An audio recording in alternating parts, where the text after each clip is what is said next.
Welcome to the second part of Chapter 9, which focuses especially on non-formal learning. Here is an overview of this subchapter. It starts off with an abstract.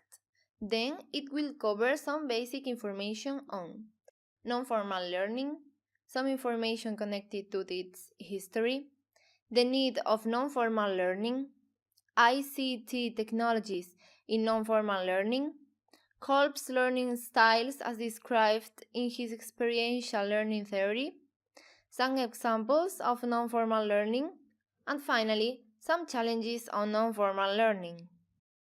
Before actually getting into details and specific examples of non-formal learning, we consider it important to establish the framework in which we are going to analyze our concept. We will take as reference point the definition in the Council recommendation of 20 December 2012 on the validation of non-formal and informal learning. Non-formal learning is the learning which takes place through planned activities, where some form of learning support is present. It may cover programs to impart work skills, adult literacy, and basic education for early school leavers.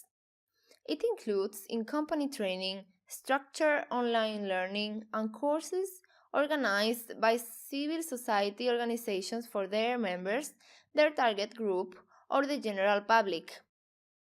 When talking about non-formal learning, there are two crucial figures to consider: the learner and the educator. Non-formal learning is focused on the learner and based on dialogue with the educator. Non-formal learning focuses on the learner's needs, using him as a resource. The key element which differentiates non-formal learning from informal learning is that non-formal learning needs to have a certain framework, that is, it has tasks and objectives, leading to practical outcomes achieved within a period of time. While formal education is generally viewed as focusing more on theory, sometimes even abstract theory, non-formal learning focuses on the practical application of knowledge. However, we are of the opinion that formal, non-formal, and informal learning should not be considered separately, clearly cut, but rather complementing, not excluding each other.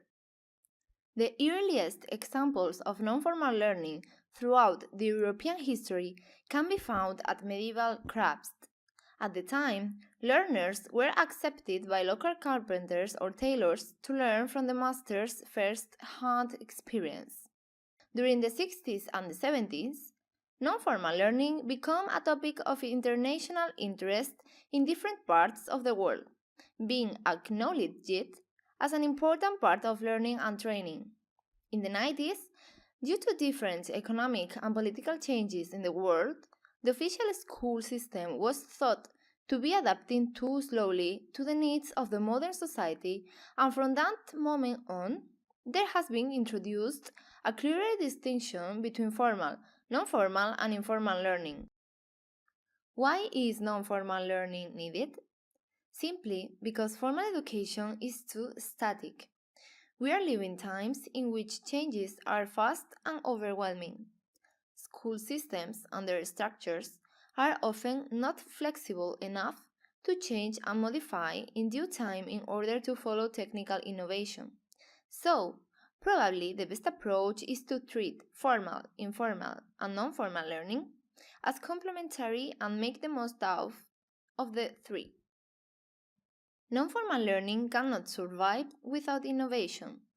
Thanks to possibilities which ICT offers, nowadays non-formal learning plays a key role in the process of achieving education for all those who are connected, of course. In 1984, KOLB published his learning theory that works on two levels: a cycle of 4 learning stages with 4 learning styles.